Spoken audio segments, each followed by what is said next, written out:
তুমি এই কাকটি কোথায় পেয়েছো? আমি অ্যাকচুয়ালি এটা পেয়েছি কালকে আমাদের এখানে বাণীপুর বাজারের পাশে একটি টগর ফুল গাছ, একটা ফুল গাছে দেখছি মাঠে খেলা করছিলাম, দেখছি অনেকগুলো কুকুর এক জায়গায় কিছু ঝামেলা করছে। তো আমরা দৌড়ে গেলাম, প্রথমে দেখে ভালো আমরা পায়রা, তারপরে রীতিমতো হাতে নিয়ে দেখছি ঠোঁট দেখে আমরা বুঝে গেছি এটা পায়রা না, অন্য কিছু হবে। তবে আরও গুগলে সার্চ, ইউটিউবে দেখলাম নাকি এই পিয়ার প্রজাতি কাক নাকি খুব একটা কম দেখা যায়। তো কী করবো, বাকি আকাশে যে কালো কাকগুলো থাকে সেগুলো ঠোকর মারছিল, আশেপাশে কুকুর এসে আবার কামড়ানোর চেষ্টা করছিল। তো আমি ওকে রাত্রেবেলা বাড়িতে নিয়ে এসে আমার দায়িত্বে আমি রেখেছি। আমি আশা করছি বন দপ্তরের কোনো কর্মী যদি এটাকে নিয়ে যায় আমি খুব উপকৃত হবো, খুশি হব। এটাকে তো আমার রাখতে হবো না বাড়িতে। তুমি পাড়াতেই পেয়েছো? তোমার আমি আমাদের পাড়াতেই পেয়েছি, আমার বাড়ির পাশে একটি পুকুর আছে, ওর কোনো একটা টগর ফুল গাছে আমি রাখা ছিল। এটা মানে কাক কি করে বুঝলে প্রথমে? এটা আমরা প্রথমে ছিলাম কাকা পায়রা। কাকা করে ডাকছে? হ্যাঁ, কাকও ডাকছিল সারাদিন, কালকে ডাকছে, আজকে সারাদিন কাক করে ডাকছে। এটা আমার ঠোঁট দেখে বোঝা যাচ্ছে এটা কাক। প্রথমে সবাই পায়রা, কিন্তু পায়রা না, কাক। এটা কাক, সবাই ভাবছে পায়রা, কিন্তু পায়রা না, কাক এটা।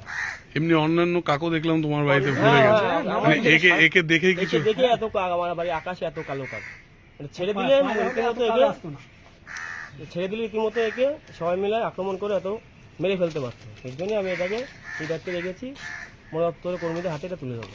বন দপ্তরের সাথে যোগাযোগ করেছো? হ্যাঁ, যোগাযোগ করেছি, তারা আমার ফোন নাম্বার নিয়েছে, হয়তো তারা আজকে আসতে পারে, কিংবা আসলে পরে আমি তাদের দায়িত্বটা হ্যান্ড ওভার করে দেবো।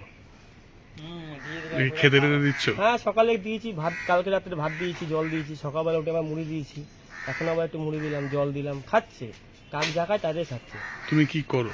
আমি অ্যাকচুয়ালি গাড়ি চালাই, 4 হুইলার গাড়ি চালাই, আমি থাকি না। কেন হঠাৎ মনে হলো যে এই কাকটাকে বাঁচানো দরকার? কাকটা বাঁচানো দরকার মনে হলো, এটা যে বিরল প্রজাতির একটা কাক। আমাদের এখানে বাণীপুর যারা এসছে সবাই বলছে আজ পর্যন্ত এই কাক আমরা দেখিনি কোনোদিন। এইটাই শুনে মনে হলো তার মানে এটা খুবই বিরল প্রজাতির, এটা রেখে দেওয়া উচিত, বন দপ্তরে দেওয়া উচিত এটা। এই জন্য এটা আমি আলাদা করে নিজের কাছে দায়িত্ব রেখেছি। তুমি বাড়িতে কোনো পশু পাখি পোষো তুমি? বাড়িতে পশু পাখি বলতে কি না, বাড়িতে কোনো পশু নেই, এমনি কুকুর যা আছে। তুমি এর আগে কোনো সময় সাদা কাক দেখেছো? না না না, আমি এরা এখন দেখিনি। আমি কেন, আমার পাড়ার লোক যারা এসছে সকাল থেকে কেউ দেখেনি। এই প্রথমবারই সাদা কাক আমরা সবাই দেখছি এখানে। খাঁচাবন্দি করে রেখেছো, খাচ্ছেও? হ্যাঁ, খাচ্ছে। এই ধরার খবর পেয়ে বাইরের লোকজন আসছে দেখতে? বাইরের লোক কালকে বিকাল থেকে শুরু হচ্ছে, সকাল পর্যন্ত আমার লোক ছিল, সবাই আসছে, এক এক করে ক্যামেরা করছে, ছবি করছে, নিয়ে যাচ্ছে, দেখতে আসছে? দেখতে আসছে কাকটা। এরকম মানে একটা উৎসাহী কাক। মানুষ ভিড় করছে? হ্যাঁ, অনেক লোক আসছে, হয়তো রোদ্দুর পড়লে মানে আরো লোক আসবে আস্তে আস্তে। তুমি কি চাইছো এখন? আমি চাইছি, আমার ইচ্ছে এটা আমি বন দপ্তরের কর্মীর হাতে এটা তুলে দেওয়া আমার ইচ্ছে, যদি তারা সহযোগিতা করে আমাকে। কারণ আমি তো রাখতে পারবো না, এটা পাখি রাখাটা অ্যাকচুয়ালি খাঁচায় বন্দি করে রাখা পাখিটা কোনো উচিত না। তাদের একটা জীবন আছে না, তাদের একটা স্বাধীনতা আছে। আমি চাই সে যেন বন দপ্তরের কর্মীর হাতে যাক, তারা নির্দিষ্ট বন দপ্তরের দায়িত্ব তারা নিক। কি নাম তোমার? আমার নাম বাবু সোনা।